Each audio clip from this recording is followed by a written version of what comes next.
Buenos días a todos. Bienvenidos al primer webinar de Observatorio de Recursos Humanos del 2023. Espero que hayáis tenido todos una muy feliz entrada de año, aunque ya a estas alturas se nos ha olvidado. Pero bueno, siempre es de agradecidos y bien nacidos, pues desearos a todos un año 2023, cierto, con incertidumbres, pero que al final la sepamos sortear y sobre todo con salud, porque si tenemos salud tendremos fortaleza para ello. Paso directamente a este webinar, bueno, pues que como siempre que organizamos un webinar sobre retribución flexible ha tenido una acogida fantástica. Hay muchísimas personas inscritas, luego sabéis que bueno, nos conectaremos menos, pero a vuestra disposición pondremos tanto la grabación de esta sesión, como siempre hacemos, como los recursos que compartan nuestros ponentes, que hoy, si no me permitís un momentito, que aquí se me ha ido la parte que tenemos una ponente que ya conocemos, que es María Orgorri, manager de Flex de Edenred. Bienvenida, María, que como es tripitidora, pues ya no hay que explicarle cómo funcionan los webinars de RH. Bienvenida, María. Muchísimas gracias, Maite. Un placer como siempre. También tenemos el placer de estrenarnos por primera vez con el despacho AGM Abogados y contamos por su parte con Jordi Rovira, que es su CEO y socio. Bienvenido, Jordi. Gracias, muy amable. Y con Merichel de Vilalta, experta en fiscalidad en este despacho. Es un placer seguir ampliando nuestra familia de expertos porque RH es lo que es eso, una familia de personas que ponen a disposición de toda la comunidad de recursos humanos su conocimiento. Yo no quiero extenderme mucho más. Sabéis que vamos a tratar la fiscalidad de la retribución flexible. No hay grandes novedades al respecto, pero siempre es un tema que genera muchas dudas, pues porque, bueno, echa la ley, echa la duda, la incertidumbre y los detalles que hay que pulir. Yo, sin más, cedo la presentación, cedo los mandos a Merichel de Vilalta. Por favor, Merichel, comparte tu presentación y yo me pongo en mute. Una cosita, mientras Merichel comparte la presentación, como sabéis, podréis hacernos todas las preguntas que os surjan a través de la opción de preguntas y respuestas de Zoom. Y también está, por supuesto, abierto el canal del chat para lo que prefiráis. ¿De acuerdo? Pues nada, pues vamos a ello. Muchas gracias, Maite. Bueno, si os parece bien, empezamos. La retribución flexible supone la posibilidad del trabajador de elegir qué parte de la retribución será percibida como salario dinerario y qué parte desea recibir en especie, con un máximo de un 30% del salario total, como ahora veremos. El empleador pone, por tanto, a disposición del trabajador productos y servicios y éste podrá elegir los productos ofertados que más le convengan. Esta opción de remuneración tiene cada vez más importancia tanto desde un punto de vista laboral como sobre todo fiscal, debido a la reducción de la carga impositiva que puede suponer para el trabajador cuando la retribución abonada en especie constituye una renta no sujeta a tributación a efectos del IRPF o si el trabajador puede beneficiarse de alguna exención a efectos del impuesto.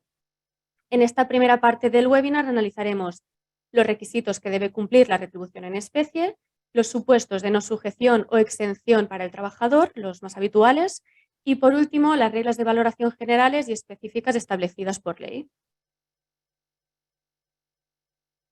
Empezaremos analizando entonces las características que debe reunir un rendimiento del trabajo para ser considerado rendimiento en especie. En primer lugar, debemos de estar ante una entrega de bienes o una prestación de servicios. En este punto es importante tener en cuenta que si se entrega efectivo al trabajador para que él mismo adquiera bienes o servicios, no nos encontraremos ante renta en especie, sino ante renta dineraria. El precio del producto o servicio será o bien gratuito o inferior al normal de mercado y es indiferente si supone un gasto o no para la empresa que lo ofrece. Deben existir fines particulares en la entrega del bien o el servicio para el trabajador. Esto es, si el bien se utiliza únicamente para atender una necesidad de la empresa, entonces no estaremos ante una retribución en especie. Debe ser también consecuencia de una relación laboral o estatutaria y existir un pacto entre empleador y empleado o bien estar establecido en un convenio colectivo y los límites, según la legislación laboral y como he comentado, no se puede superar el 30% de las percepciones totales del trabajador. Como vemos en esta diapositiva, el impacto fiscal que conlleva la implementación de planes de retribución flexible es básicamente la recepción por parte de los trabajadores de productos a un precio inferior al de mercado y conlleva ello una reducción de la carga impositiva, que resulta un incremento en el sueldo neto del trabajador. a un bajo coste o sin coste para el empresario. Se debe diferenciar entre los casos de retribución en especie de los de mediación de pago, que existe cuando el trabajador destina parte de sus retribuciones dinerarias a la adquisición de determinados bienes para el pago de los mismos, pero este pago se realiza directamente por el empleador. En contraprestación, la empresa no ofrece un servicio ni un bien, sino que se trata de una contraprestación que la empresa tiene la obligación de satisfacer de forma dineraria, aunque el pago lo hace a un tercero en virtud de un mandato que realiza el empleado, perdón.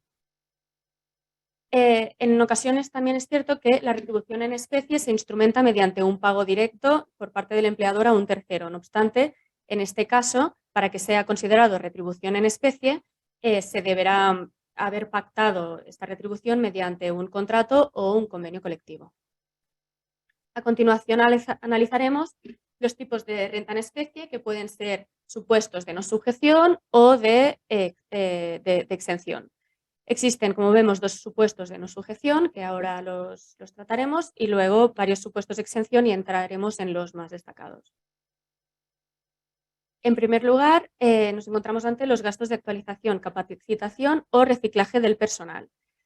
Las cantidades que se destinen a este tipo de gastos no serán retribución en especie siempre y cuando sean dispuestos y financiados por la empresa, sea directa o indirectamente, y siendo indiferente que los cursos se impartan por entidades especializadas.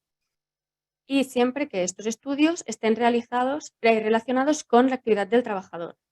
De la misma manera, también, como indica la DGT en una consulta tributaria, tampoco los gastos y tasas satisfechos para el pago de exámenes o certificaciones que permitan a los empleados capacitarse mejor en su puesto de trabajo tampoco serán retribución en especie.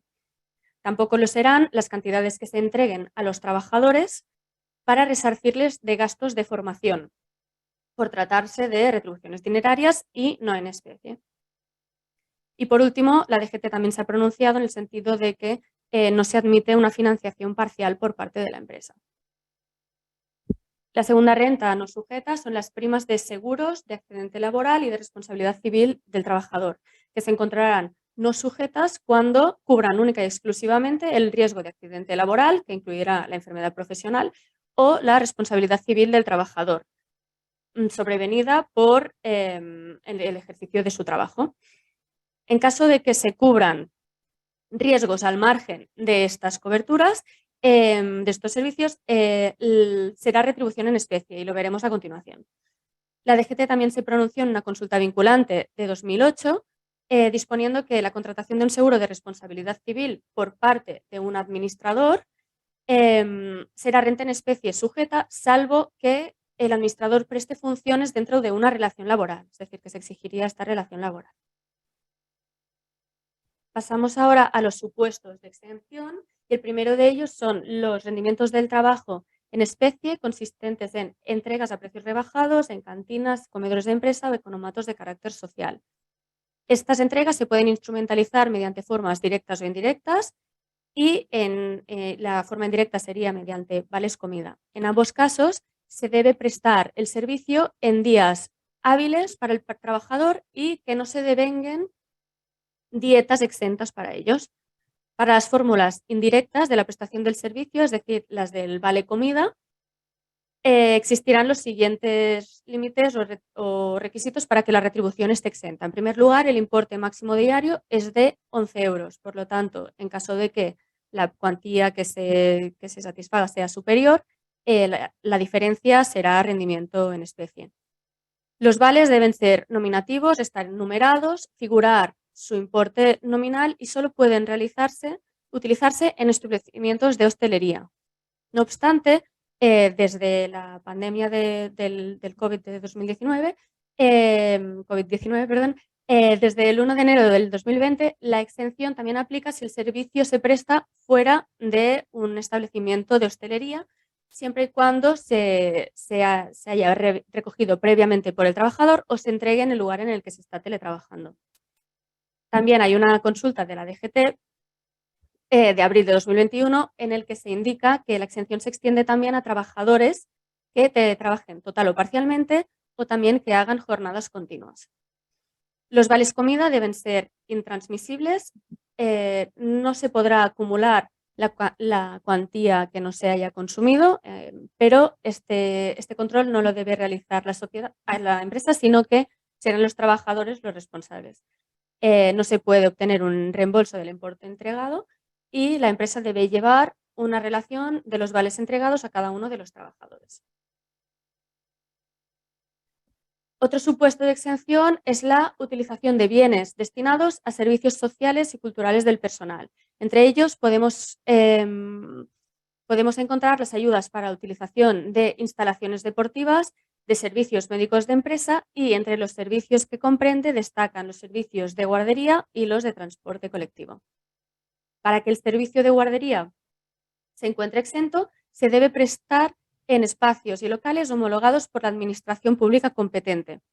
Se debe prestar el servicio de primer ciclo de educación infantil, que es hasta 3 años, en la propia empresa o bien contratar el servicio por terceros autorizados.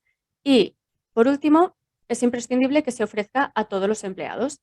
Cuando se instrumentalicen las ayudas por guardería, se debe tener en cuenta que no será retribución en especie el abono efectivo del gasto previa justificación del pago por parte del trabajador, ya que esto sería una retribución dineraria plenamente sujeta. Tampoco será retribución en especie si la empresa detrae del salario el coste del gasto, ya que en este caso no se está asumiendo por parte de la empresa el coste, sino que será el empleado quien lo está asumiendo. En la prestación de servicios indirecta se puede optar por entregar al trabajador los vales guardería y estos estarán exentos siempre y cuando sean numerados, intransmisibles, no reembolsables, nominativos, figure el importe nominal, la empresa emisora y asimismo deben estar enmarcados dentro de la política retributiva general de la empresa y poderse ofrecer a todos los trabajadores. La Dirección General de Tributos determinó en una consulta de marzo de 2004 que no se incluye dentro de los vales guardería los gastos de material escolar o uniformes. En cuanto al transporte, a los gastos de transporte colectivo, este es un servicio social que facilita el desplazamiento a los trabajadores desde el domicilio hasta el centro de trabajo. Para que sea considerado servicio social y por lo tanto no sea rendimiento en especie, se debe prestar mediante un transporte colectivo con un mínimo de 9 plazas, contando al conductor. Debe ser un servicio gratuito y también debe estar organizado con rutas con puntos fijos de subida y bajada de viajeros. Es decir, que no tiene que ser un servicio considerado a domicilio. Si la empresa compensa de forma dineraria a los trabajadores que no utilicen este servicio, entonces el rendimiento estará sujeto.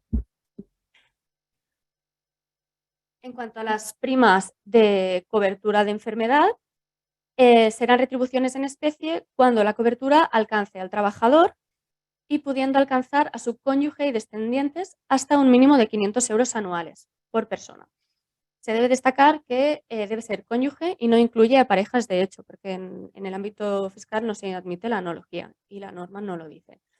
Y en cuanto a los descendientes, es independiente su edad, por tanto, acoge hijos, nietos y bisnietos y la exención se aplica tanto si perciben rendimientos del trabajo como no.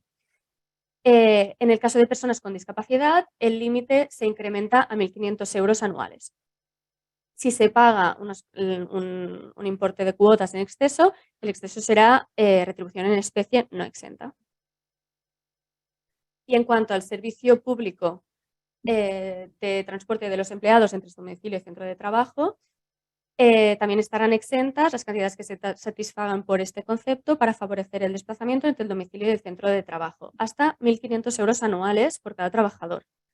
Si la prestación de este servicio se instrumentaliza mediante fórmulas indirectas de pago, es decir, por tarjetas de transporte o cualquier otro medio electrónico, deben cumplirse los siguientes requisitos. Las tarjetas únicamente deben ser válidas para la adquisición de títulos de transporte público, deben ser numeradas, nominativas, debe figurar la empresa emisora, deben ser intransmisibles, no reembolsables por parte de la empresa o de terceros y existe un doble límite mensual de 136,36 euros y anual de 1.500. Si se excede el límite, la parte que se exceda será retribución en especie no exenta.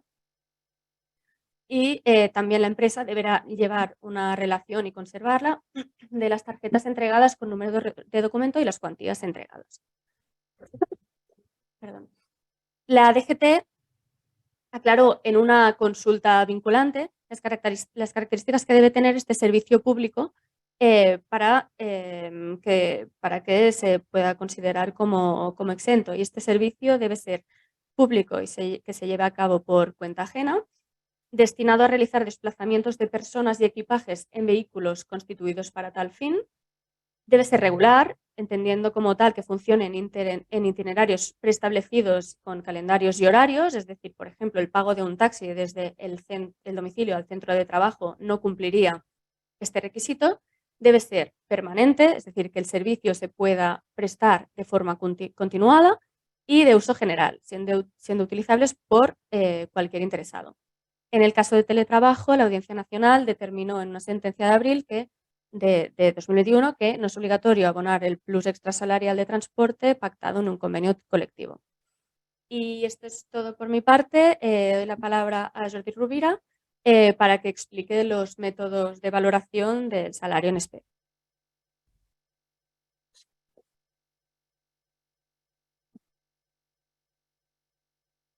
Muchas gracias, Beni, por tu intervención. Realmente ha sido muy interesante, muy exhaustiva. Gracias a ORH, el Observatorio de Recursos Humanos, por contar con nosotros para hacer esta presentación, y a Edenred, que posteriormente María, supongo y estoy convencido que nos dará una visión muy clara de cómo se puede implementar todo esto que estamos explicando. Desde la perspectiva de AGM Abogados, deciros que nosotros sí tenemos establecido un plan de retribución flexible y realmente por parte de nuestros empleados, abogados, realmente y otro tipo de personal realmente tienen una acogida fantástica. Por tanto, desde mi punto de vista, creo que es algo que sí tiene muchísimo sentido valorar y implementar en su caso, y siempre con las personas adecuadas para que el proceso de implementación sea razonable y realmente sea atractivo para todos aquellos que lo van a recibir. Dicho esto, por mi parte, os voy a hablar de lo que es la valoración de las retribuciones en especie. ¿De acuerdo? Sí que es verdad que algunos de los elementos que trataremos ahora no están muchas veces incluidos dentro de los planes de retribución flexible. Aún y así, creíamos interesante tratarlos a los efectos de que cualquier problemática que hay o que pudiera tener alguien en relación con las retribuciones en especie, pues estuviera tratada. En primer lugar, deciros cómo se valoran estas retribuciones en especie. Es verdad que el primer punto de la presentación, en este caso, habla del valor de mercado, pero en realidad tenemos que acudir siempre al segundo punto, a la valoración específica en primera instancia, porque la ley del IRPF nos da unas reglas muy claras en relación a aquellas retribuciones en especie en cuanto a su valoración. Si no tenemos una valoración específica, nos iremos al valor de mercado y posteriormente al precio ofertado al público o acuerdos con la administración de forma digamos, muy especial. Pero en definitiva, estamos en primera instancia hablando de la propia valoración específica que nos da la ley o al valor de mercado como elementos principales. ¿De acuerdo? Y esto es muy importante porque al final sí que todo esto tiende a buscar un engagement por parte del trabajador, y ese engagement también viene motivado porque hay un ahorro fiscal y unos elementos que se ponen a su disposición y por tanto la parte fiscal, como estamos diciendo hoy, pues tiene mucha trascendencia. Dicho esto, al final, una vez determinamos el valor de aquella retribución en especie, pues tendremos algo que se va a adicionar a la retribución del empleado y tendremos un ingreso a cuenta, que determinará más el tipo de retención que tenga el empleado. Y ahí estaremos, como en el caso de que sea un ingreso a cuenta no repercutido, tendremos unas consecuencias, y si la empresa lo ha repercutido al empleado, pues entonces no será más retribución el ingreso a cuenta. Sigamos con las presentaciones. Lo que os comentaba, de hecho, esta ponencia, esta transparencia es un añadido, de hecho. Sí que es verdad que hablamos de las valoraciones, sí que es verdad del valor de mercado, que al final se define como aquello que acordarían partes independientes como valoración, y el caso clásico clásico no, pero sí que se produce, el caso de los préstamos como ayuda que se puede realizar en algún caso muy concreto a algún empleado, y cómo se valora esa retribución en especie, que básicamente es por la diferencia entre el interés legal del dinero, que a día de hoy es un 3,25%, y el tipo de interés que se ha acordado. ¿De acuerdo? Dicho esto, sigamos con el apasionante mundo de las reglas de valoración de la retribución en especie. En este caso, algo que no es muy habitual, pero puede producir, ¿sí? puede estar en determinadas situaciones. La puesta a disposición de los empleados de una vivienda, que no es necesario además que sea para cubrir la necesidad de vivienda habitual del empleado, sino pura y simplemente que sea una vivienda que esté a su disposición por motivos varios. Por ejemplo, tenemos una cuadrilla de trabajadores que los vamos a enviar para hacer una obra un mes a una localidad en concreto. Pues sí, esa puesta a disposición a los empleados durante un mes de esa edificación, pues entraría dentro de la regla de retribución en especie, y eso sería una mayor retribución para los empleados. Podremos estar de acuerdo o no, pero la norma nos indica que este es el tratamiento fiscal que debe dársele a esa utilización de esa vivienda por parte de sus empleados en ese momento en concreto.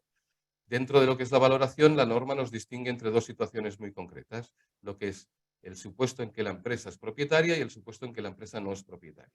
Cuando estamos ante una empresa propietaria de una edificación que la pone a disposición de sus empleados, ahí sí que tenemos una regla de evaluación muy concreta que básicamente reside en relación con lo que es el valor catastral de la finca y si está revisado o no revisado. La regla general es el 10% del valor catastral. Sin embargo, si está revisado en los últimos años, sí que estaríamos ante un 5% del valor catastral.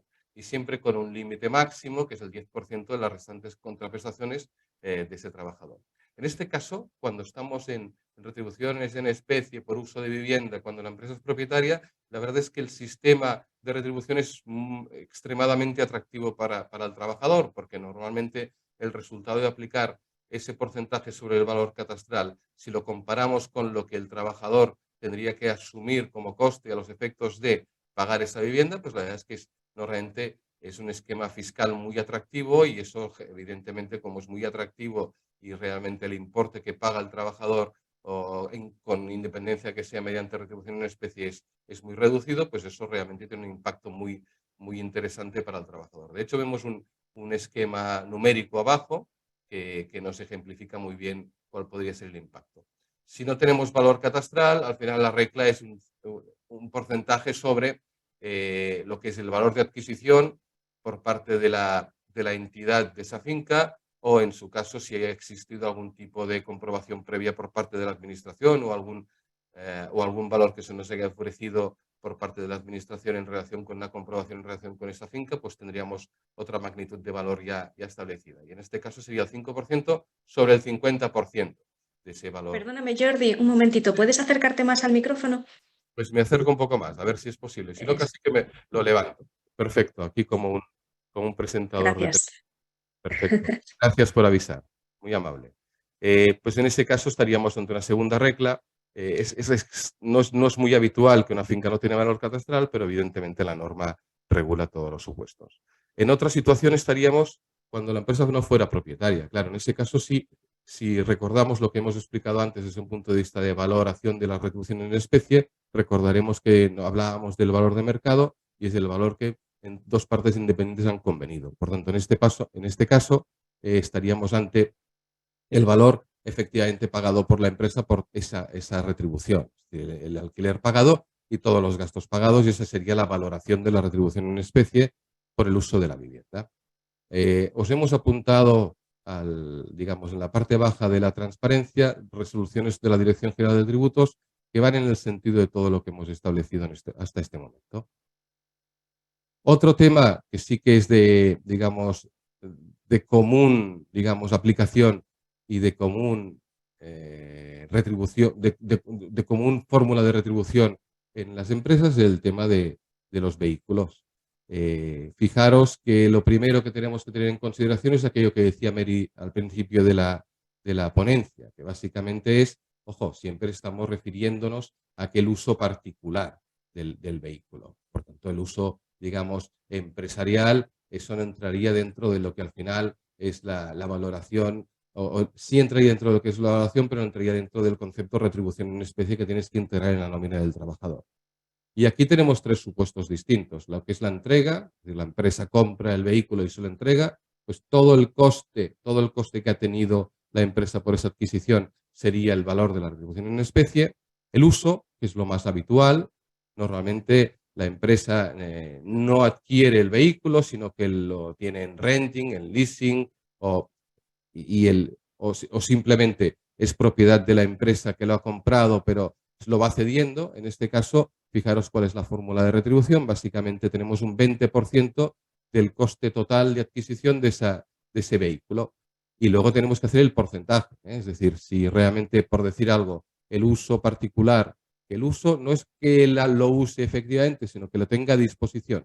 Si realmente ese vehículo lo tiene a disposición particular un 50% del tiempo y el 50% restante lo usa para fines, digamos, del ejercicio de su función dentro de la empresa, pues entonces la base sería de la retribución en especie que tenemos que calcular, sería ese 50% del uso particular.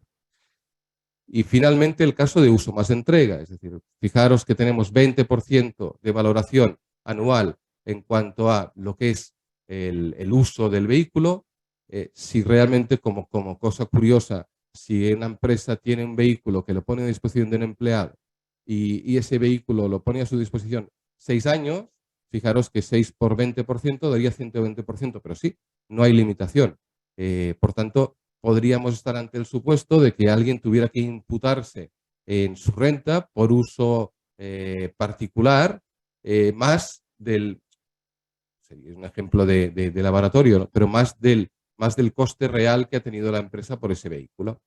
Y luego reducciones en función del tipo de vehículos. Ya sabéis que estamos en un momento en que todos empezamos a ser muy conscientes de que el medio ambiente debe ser objeto de cuidado por todos y, por tanto, la legislación, normalmente la legislación fiscal igualmente, lo que buscan son reducciones para incentivar que haya, digamos, adquisición de vehículos eficientes desde un punto de vista energético. Por tanto, si estamos ante la adquisición o la puesta a disposición de nuestros empleados de vehículos que cumplan con las tipologías que constan en los cuadros, digamos, sombreados en rojo, pues en ese caso sí que es verdad que tendríamos unas reducciones y siempre es interesante tanto desde un punto de vista fiscal como desde un punto de vista medioambiental. Por tanto, sería adecuado que fuera así.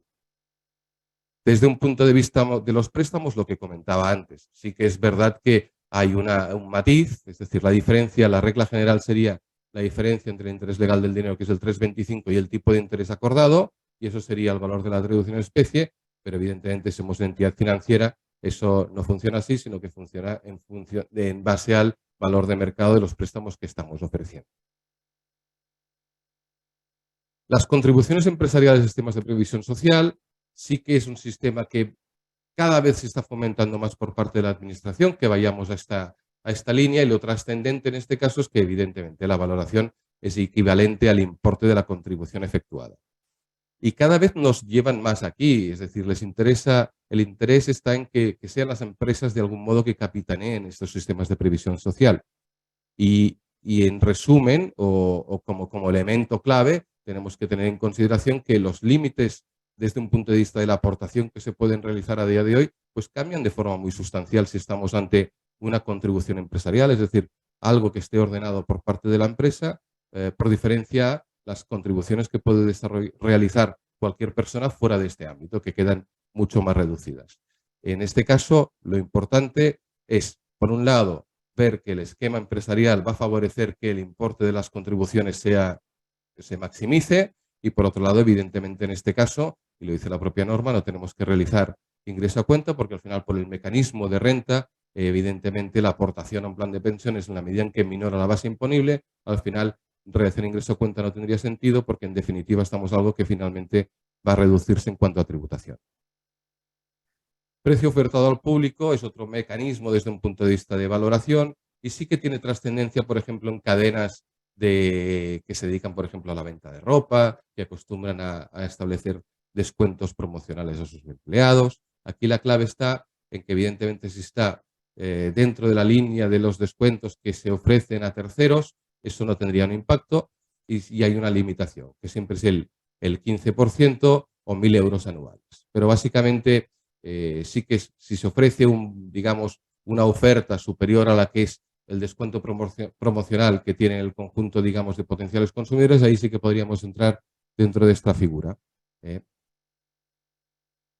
Y la residual es interesante básicamente en el sentido de comentar algo que es un uso y costumbre, y por eso lo hemos querido poner aquí, que son las cestas de Navidad. Oye, pues sí, eso es una retribución en especie y se tienen que valorar por el valor de mercado que ha costado a la empresa la adquisición de esa cesta de Navidad.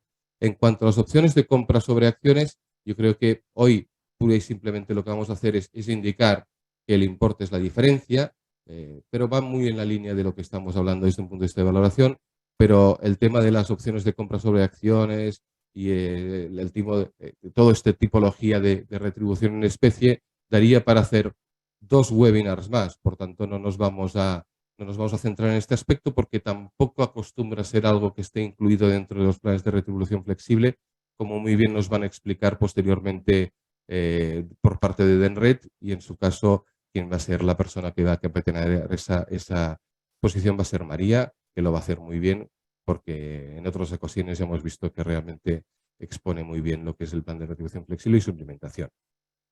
Muchísimas gracias por vuestra atención. Al final tendremos, o en función de lo que diga ORH, momento para contestar a las preguntas que podáis tener, y yo en cualquier caso ahora paso la palabra a María. Muchas gracias por todo.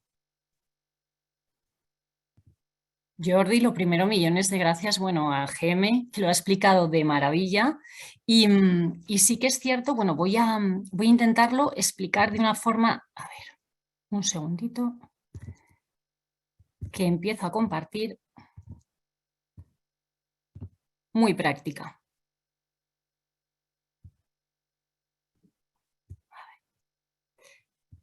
Vale, bueno. Sí que es verdad que la retribución flexible al final lo que permite es aumentar el poder adquisitivo de nuestros empleados sin incurrir en más gastos. Aquí sí que me gusta siempre empezar cuando al final el engagement del empleado es noticia, cuando salen en todos los periódicos que hay una renuncia importante por parte de los trabajadores, sobre todo en ciertos sectores, el famoso job jumping, que van saltando de empresa a empresa, y creo que es una forma de retener, fidelizar a ese talento. Simplemente un breve repaso, que lo han explicado fenomenal AGM, es lo que es la retribución. Al final permite al trabajador destinar parte de ese salario dinerario en estos productos que han explicado perfectamente. Los más comunes suelen ser comida, guardería, transporte, pero bueno, hay infinidad, como lo acaban de comentar. Pueden destinar efectivamente el 30% del salario bruto anual, siempre y cuando es evidente, y es un apunte, pero que me gusta hacerlo, nunca tocando los salarios mínimos interprofesionales. Esto es evidente, pero el salario mínimo no se toca bajo ningún concepto. Sí se puede tocar el salario convenio, como han explicado, siempre y cuando haya un acuerdo con el comité de empresa. Si no se tiene comité por el tamaño de la compañía, se negociaría de forma individual, por supuesto firmando el contrato de innovación salarial. Es el propio trabajador quien elige estos productos. Bueno, la empresa configura un paquete retributivo con los productos que quiere incluir y es el propio empleado de forma voluntaria que contrata o no contrata. No tiene ningún tipo de permanencia. Nuestros productos ahora los veremos, entraremos un poquito más a especificar. Si yo un mes necesito, por mis circunstancias personales, contratar transporte público, lo puedo contratar sin ningún problema y el mes siguiente no. No hay ninguna obligatoriedad. Solo en el seguro médico, que normalmente las compañías médicas, bueno, las aseguradoras, te exigen una permanencia de 12 meses, pero bueno, ahora lo vemos. Los productos más comunes, los que hemos visto, restaurante, guardería, transporte, formación y luego infinidad de ellos. Las ventajas, como siempre decimos, para el trabajador al final es un ahorro fiscal. Le estás permitiendo maximizar su salario y que lo configure según sus necesidades y su momento vital de la vida. puede obtener esos descuentos, como decíamos. Al final es una negociación colectiva, se ve muy claramente estos descuentos o estas tarifas especiales con el tema del seguro médico. No podríamos acceder a una póliza económica de forma individual, sino si la negocia la compañía es más ventajosa. Como os decía, personalización de la retribución según mis intereses, esté trabajando, esté teletrabajando en la oficina, tenga un sistema híbrido. Cualquier producto se puede adaptar a estas necesidades y aumenta esa motivación. Al final, si yo cobro más, me dejan esa flexibilidad, estaré más contento y más tranquilo y sobre todo tendré mis necesidades básicas cubiertas, porque ahora veremos esas necesidades del comer, el transporte, el seguro médico, lo tendré cubierto. Por supuesto, para la compañía es una forma de incrementar los salarios sin incurrir en un coste importante. Damos más flexibilidad a esos paquetes retributivos. Para mí fundamental la corresponsabilidad laboral, ya no solamente hablamos de la conciliación, sobre todo para el tema de la guardería, sino realmente que me preocupo y me esfuerzo para que mi trabajador en su ámbito personal esté lo más tranquilo y sus necesidades cubiertas para que realmente sea productivo en el trabajo. Como os decía, lo fidelizo. Y sobre todo también para la empresa de cara a la imagen que tienen los terceros, es la imagen de la compañía, es la forma de atraer a talento. Bueno, está ya muy manido, pero es verdad que es una forma de atraer y retener. Pero sí, sobre todo, mirar al exterior y las compañías de mi sector qué están haciendo. Y por supuesto, si tengo que convertirme en la empresa que siempre he querido ser, ofrecer de verdad esto a mis trabajadores, ofrecerles un plan de beneficios, acompañarles en este proceso, que vean ese beneficio y esas ventajas reales, ser lo más cercano a mi trabajador y, por supuesto, liberarles absolutamente de esa carga emocional, esas gestiones complicadas de contratación, facilitárselo, hacer su vida más sencilla. Pero sí que es verdad que yo muchas veces digo que lo que es la empresa no puede decidir así unilateralmente muchas veces las cosas, porque lo que nosotros como empresa creemos que es ventajosísimo para mi plantilla, a lo mejor no está llegando. Yo creo que lo primero que hay que hacer es escuchar a los trabajadores, ver cuál es su realidad, cuáles son sus necesidades, qué productos o qué preferencias tienen.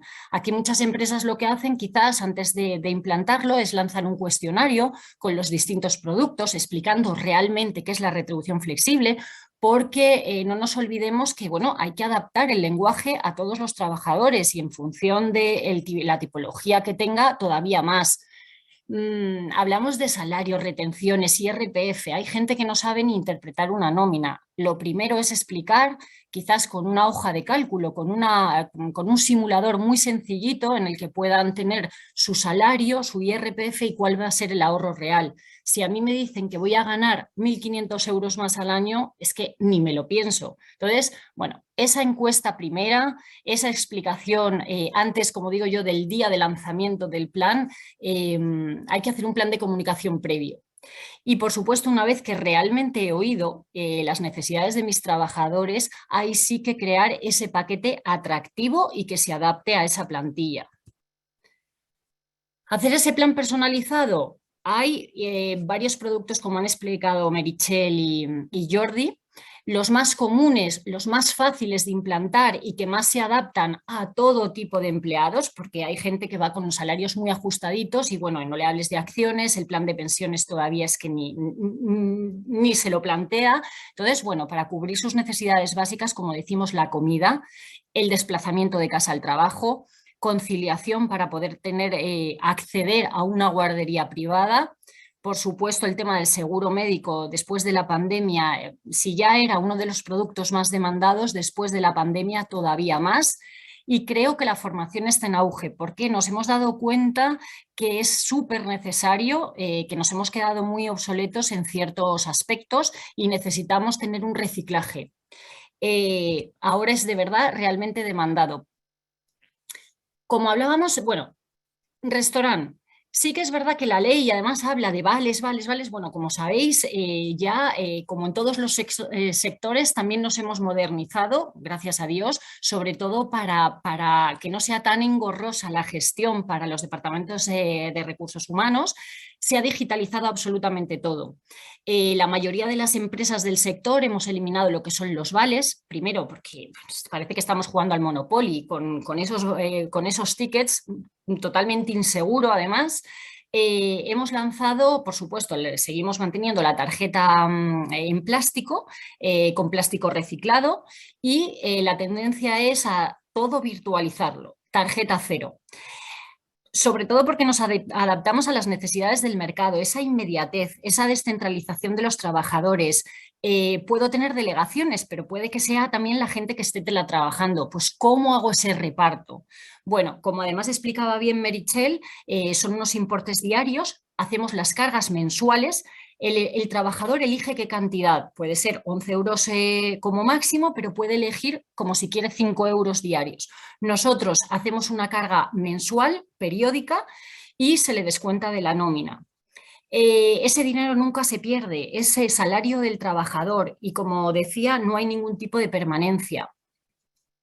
Pero así también garantizamos que el trabajador se alimenta adecuadamente.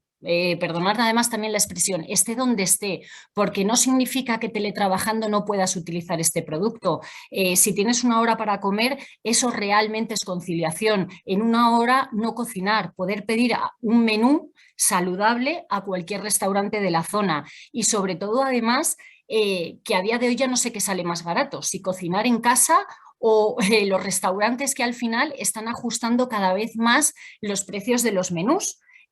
Compran por economía de escala, al final ajustan para no perder clientes. Entonces, bueno, yo animo a toda la gente que esté teletrabajando o un sistema híbrido a que consuma y Ticket Restaurant.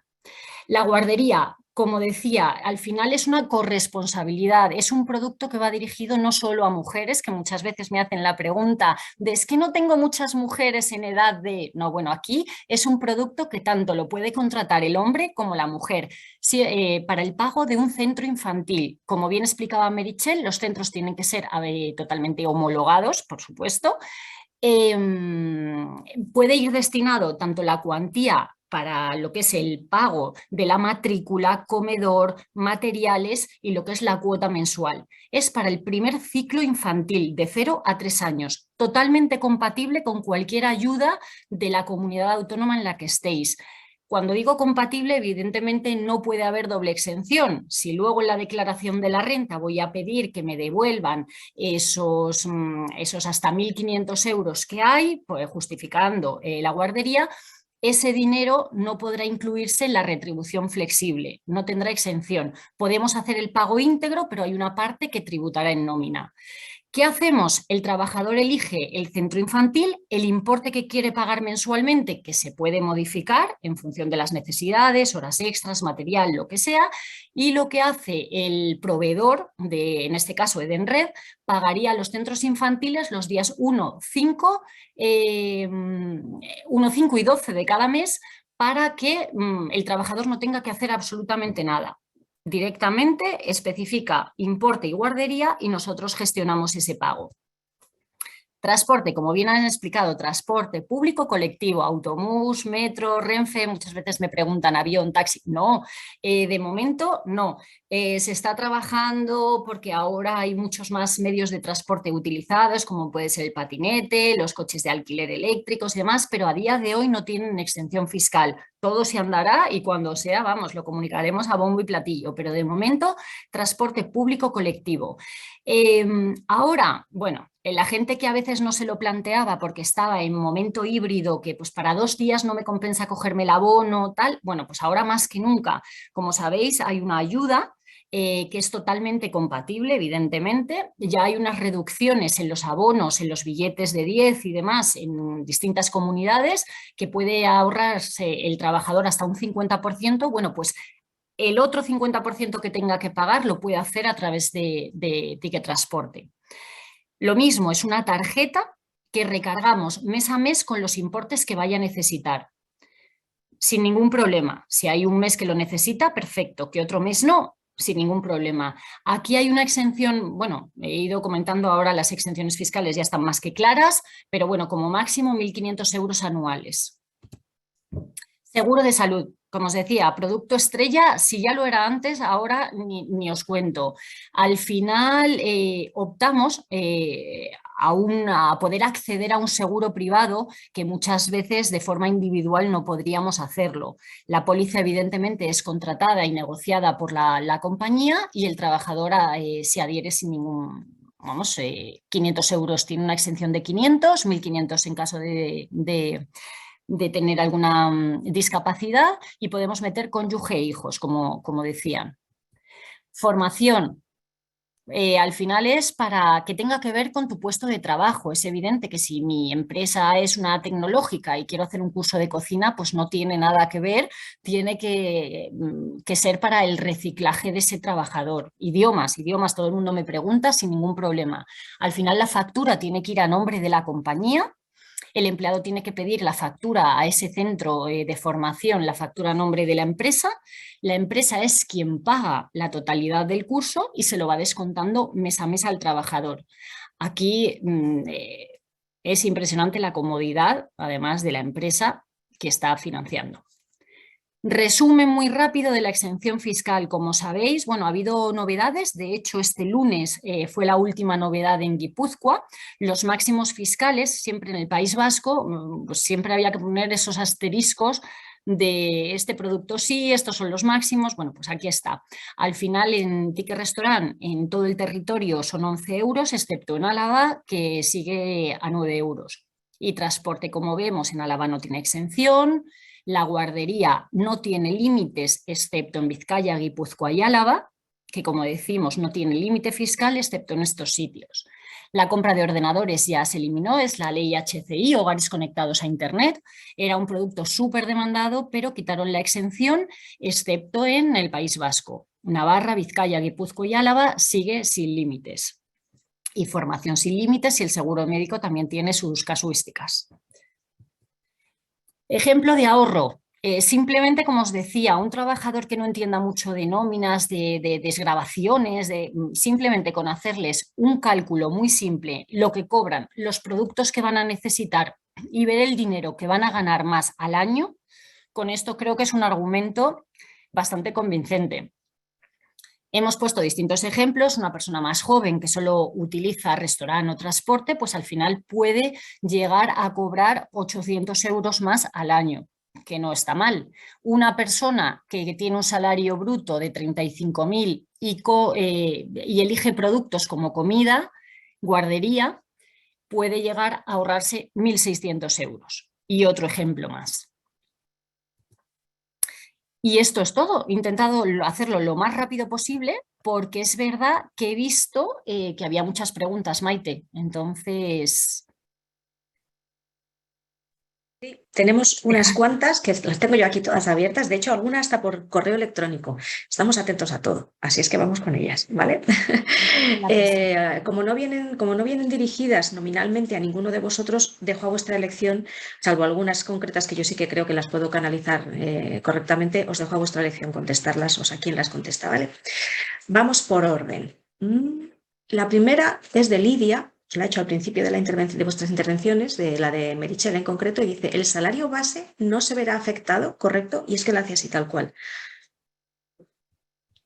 María, ¿la contestamos nosotros o tú? Como quieras. El salario va...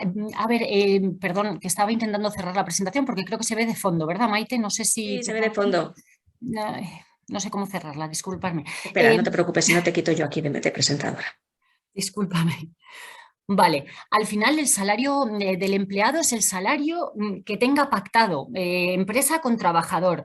Es algo que creo que no hemos comentado, pero es obvio, todo cotiza a la seguridad social. Al final no deja de ser el salario del trabajador. Si yo cobro 30.000, da igual cómo lo destine a esa retribución en especie, con exención o sin exención, pero a todos los efectos, para un caso de incapacidad, un despido, para mi jubilación, mi salario sigue siendo 30.000. No bajan las bases de cotización.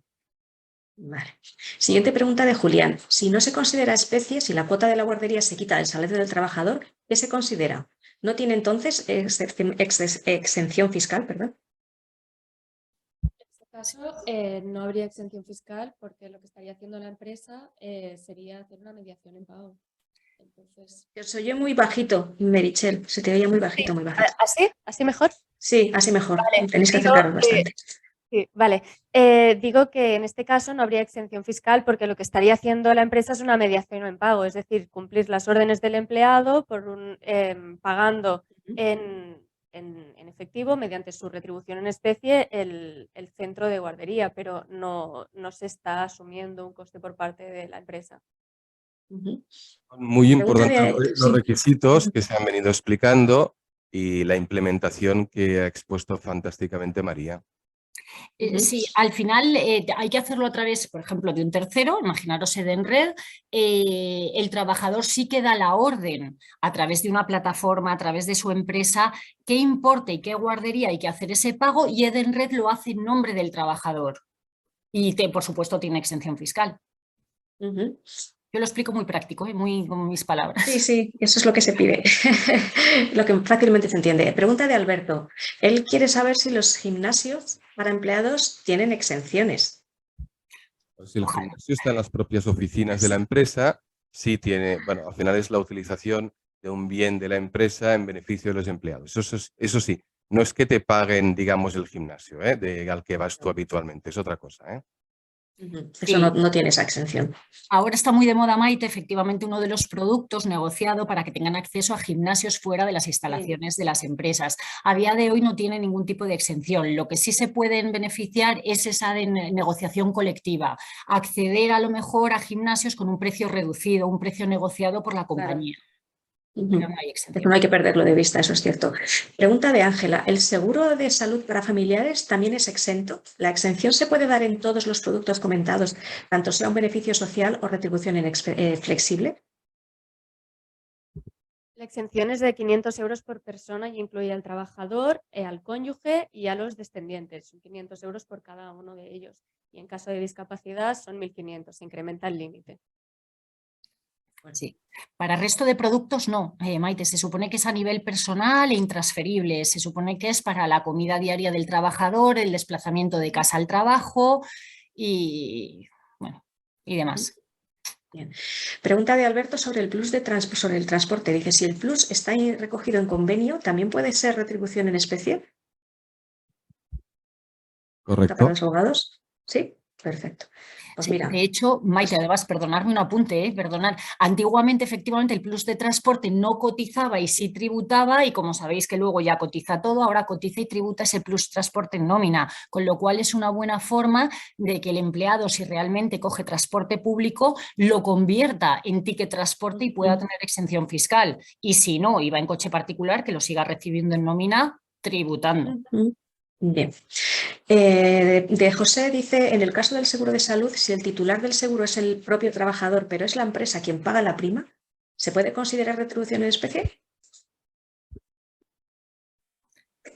Exactamente. El titular es el empleado, Sí. pero lo paga la empresa. No, fijaros, todo tiene que cumplir unos requisitos, ¿vale? Por tanto, evidentemente el beneficiado va a ser el empleado, pero debe cumplir los requisitos como os he expuesto. Por tanto, si al final lo que les hace contratar un seguro médico y posteriormente lo que hay es una mediación en pago, pues estaríamos incumpliendo alguno de los requisitos. Exacto. La exención fiscal. La póliza colectiva, ¿no, Jordi? La póliza tiene que ser colectiva, póliza a nombre de la compañía, ¿no? Y los beneficiarios, trabajador y familiares. Bien. Exactamente. Yo creo que podría responder la siguiente, pero os lo dejo a vosotros. Porque nos preguntan Aniexa si hay algún tipo de exención para, por ejemplo, ir al trabajo en bici, o sea, utilizar la bicicleta o estos nuevos modelos de locomoción que son sostenibles. Lo ha explicado muy bien María, el mundo va evolucionando, el medio ambiente, todo, pero a día de hoy, no. Bien. Pregunta de Ainhoa, ¿el uso de Yo, la perdón, vivienda? Maite, Perdón. perdóname que soy muy pesada. Sí que es verdad que en algunas comunidades, como creo que es Madrid, con el abono mensual de transporte público Sí, colectivo puedes coger una bici. Si tú dispones de ese abono que previamente has pagado a través de Ticket Transporte, sin problema, pero como tal la bici no. Que puedas usar vale. tu abono para coger la bici, sí. Para eso sí, buen apunte. Vale, a ver, más por aquí, es que hay un montón, se van acumulando. Pregunta de Ainhoa, ¿en el uso de la vivienda se consideran Airbnbs en estancias de larga duración? Sería exactamente lo que decíamos antes cuando la empresa paga el alquiler. ¿De acuerdo? En Airbnb no deja de ser más que una prestación de servicio que se transforma en el uso de la vivienda. Por tanto, evidentemente, el importe pagado a Airbnb sería el importe del valor de la retribución en especie. De acuerdo. Voy metiendo más caña. Darío, en el caso de uso de vehículos a disposición del empleado como retribución en especie, ¿qué valor de referencia se puede usar para la valoración del vehículo? ¿El presupuesto en el concesionario? ¿El precio según la web de la marca del vehículo? Dice, claro, hay grandes diferencias. No, claro, al final será lo que efectivamente has pagado y todos los costes que has incurrido. Habrá una factura, en el caso de renting te dan una documentación a los efectos de que puedas hacer la valoración, está muy estandarizado, pero no es ni una oferta ni algo que es lo efectivamente pagado. Bien. Pregunta de nuevo Agnieszka, perdona por pronunciar tu nombre así, pero Agnieszka, ¿vale? Dice, si eres autónomo, que pagas varias facturas, o sea, que facturas a varias empresas, pero una de ellas te quiere te quiere incluir en un paquete de retribución flexible, ¿eso se puede articular? ¿Eso es posible? Yo creo que no. Pero, No, estás fuera, al final son relaciones laborales de carácter dependiente y un autónomo eso pues es. no es eso. Vale. Pregunta de Clara. Respecto al uso del vehículo de empresa, ¿hay un porcentaje de uso en función de si el trabajador es de campo o trabaja en oficinas? ¿Este porcentaje está establecido por ley o depende del uso que hace cada compañía? Es un tema de prueba y de hecho ante actuaciones con la administración tributaria siempre nos encontramos en esa tesitura. Probar efectivamente el uso empresarial y la disposición a favor del empleado. Por tanto, cada caso determinará un porcentaje. Bien. Teresa pregunta si la cesta de Navidad es remuneración en especie y dice, si es un regalo. Por eso lo hemos puesto, porque sorprende, pero es lo que es. Sí, es lo que es. Además es un debate de hace tiempo ya, que se solventó diciendo que sí que era retribución en especie. Correcto. Javier, Y de hecho, cada año en diciembre nos sí, contactan medios de comunicación para que hagamos una sin duda, pequeña intervención o artículo sobre, sí, desafortunadamente, la consideración de la cesta de Navidad como retribución en especie. es así. Javier, en relación al tema de vehículos, la valoración es la misma si el coche lo tiene la empresa en propiedad o si es un renting. Fijaros, es lo que decíamos antes. Cuando está en un renting, de hecho, la empresa de renting te da una documentación a los efectos de que puedes determinar la valoración y si es de propiedad de la empresa, pues claramente tienes todos los costes determinados en la factura de adquisición o el documento que determine efectivamente cuál es el título en base al que la empresa ha adquirido ese vehículo. Vale. Ángela nos pregunta, yo creo que esto era para María porque lo has hablado tú, si se pueden acoger las personas que tienen salario de convenio. Sí, ahora que apunten bien Jordi y Meritxell, pero por supuesto, sí que es verdad que hay que negociarlo primero con el comité de empresa y recogerlo en ese convenio colectivo, que se introduce la posibilidad de una retribución flexible y tocar ese salario convenio. Si no tienen por tamaño de la compañía, ya es de forma individual con ese contrato de innovación salarial, pero sí. Vale. Correcto. Yo creo que no nos va a dar tiempo a todas porque tengo 47 preguntas por contestar, o sea, por pasaros, va a ser imposible. Intentaremos luego hacer algún resumen o algo así, pasároslo a todos. Voy a ir a algunas que veo, por ejemplo, creo que será Daniel. Buenas, ¿se podría incluir material informático en retribución flexible? Solo en el País Vasco. Como he puesto una fichita donde sí tiene exención, sí todo lo que tenga conexión por la ley HCI, hogares conectados a Internet, todos los dispositivos o conexiones a Wi-Fi, pero solamente en el País Vasco, en el resto no. Lorena nos pregunta, en cuanto a la formación, ¿la universidad del trabajador cuya carrera está relacionada directamente con el desempeño de su trabajo estaría dentro de lo que es retribución flexible? ¿Una formación de grado universitario? Una formación, sí. Sí, es siempre que sea relacionada con la actividad que esta persona desempeña en la empresa y que sea dispuesto y financiado por la empresa también. Es importante lo que ha apuntado bien Mary antes, es decir, las financiaciones parciales son riesgosas, por decir algo, no entrarían, es decir, es la financiación total. Vale. Si la empresa, esta pregunta es de Ruth, si la empresa tiene un paquete retributivo que incluye retribución en especie adicional a la retribución dineraria, ¿qué cantidad podemos dedicar a la retribución flexible? Esto también lo has comentado tú, María. Sí, y al principio, Meritxell, esto, un 30% máximo en Eso es. retribución en especie, con independencia además que sea un plus, que sea ¿no? Retribución en especie máximo un 30%. Da igual que tenga o no tenga exención fiscal. En el caso de que pongan gimnasio, que pongan alguna conexión a Netflix, lo que sea, cualquiera, al final un paquete completo con productos con o sin exención, máximo un 30%. Vale. Sin Emilio tocar el salario pregunta, mínimo, perdón. sí, eso Lo que sí, llegue antes, o el SMI o el 30. eso es.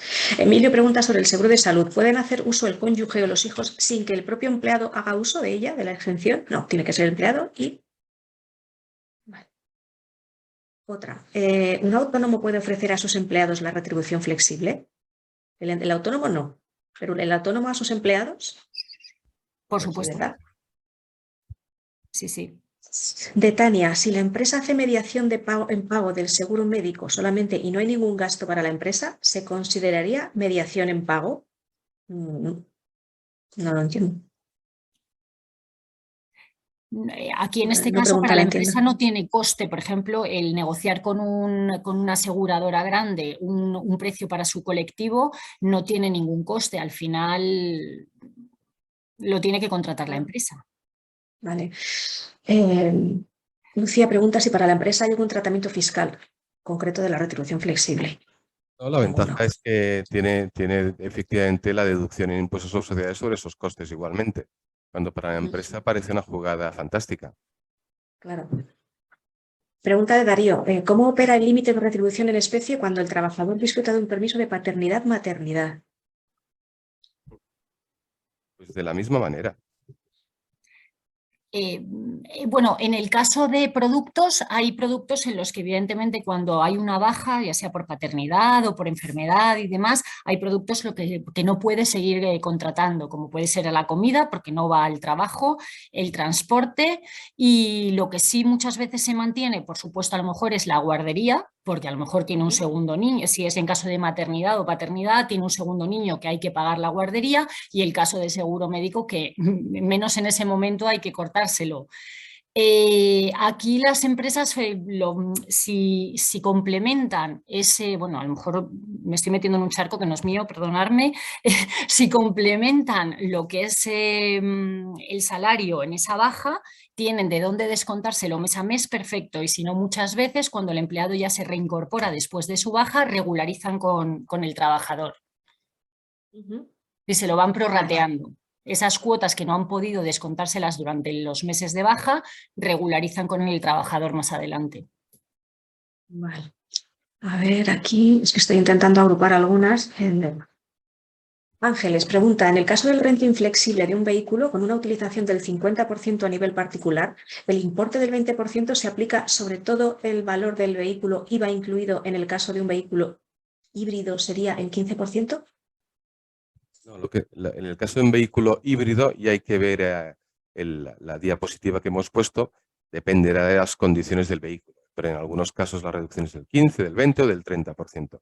El 20%, que es la valoración anual, digamos, por el uso del vehículo, se prorratea ante el uso particular y el uso no particular de ese vehículo. Por tanto, como aproximación, y hay un ejemplo también que hemos incorporado, si el vehículo vale 100, cada año son 20 unidades. Si de esas 20 unidades tengo 50, digamos, el 50% es uso particular y el 50% es uso no particular, pues de esa tenemos la base 100, 20 unidades por año, 20 unidades partido por 2 porque es 50, pues 10 unidades que serían la retribución en especie.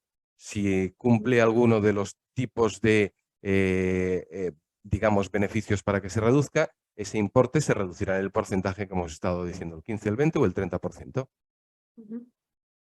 Laura pregunta si la retribución, bueno, ¿cómo se comunicaría la retribución flexible en el 190? ¿Con clave L y subclave? Aquí nos has pillado, no hacemos modelos y por tanto no sabemos lo de las claves y subclaves. Si realmente tiene mucho Vea. interés, procederemos a preguntar y revisar y contestaríamos. De acuerdo. Vale. ¿Los vales de guardería están exentos de IRPF pero no de cotización? Pregunta Raquel. Sí, sí, todos estos productos que estamos hablando, todos, bueno, todo lo que le des a un empleado, todo, cotiza la seguridad social, todo. Vale. Pues bueno, nos quedan bastantes preguntas y es que no vamos a llegar a todas. Si os parece bien, yo intento agruparlas por temas, os las paso y en una llamada de teléfono las solventamos para enviarlas en la medida de lo posible, ¿vale? Eso sí, os pido paciencia porque tiempo no tenemos ninguno. Así es que lo que sí que vamos a hacer es a todos los que habéis asistido y a todos los que se han inscrito en general, enviaros el vídeo completo de esta sesión para que lo podáis ver con tranquilidad. Algunos me decíais que íbamos deprisa y que había mucha información, es que es cierto, el tema es denso y por eso os enviaremos tanto el vídeo como las presentaciones compartidas por nuestros ponentes. Os agradezco de verdad a vosotros tres el tiempo que nos habéis dedicado, el conocimiento que compartís. Y a todos los que os habéis sumado a la conexión, pues también vuestro tiempo para intentar solventar dudas y aprender un poquito más. Muchísimas gracias y que tengáis un estupendo miércoles, que hoy es miércoles todavía. ¿Todavía o ya? Vamos a ser positivos. Un abrazo. Gracias. Un gran placer. Millones de gracias, un placer.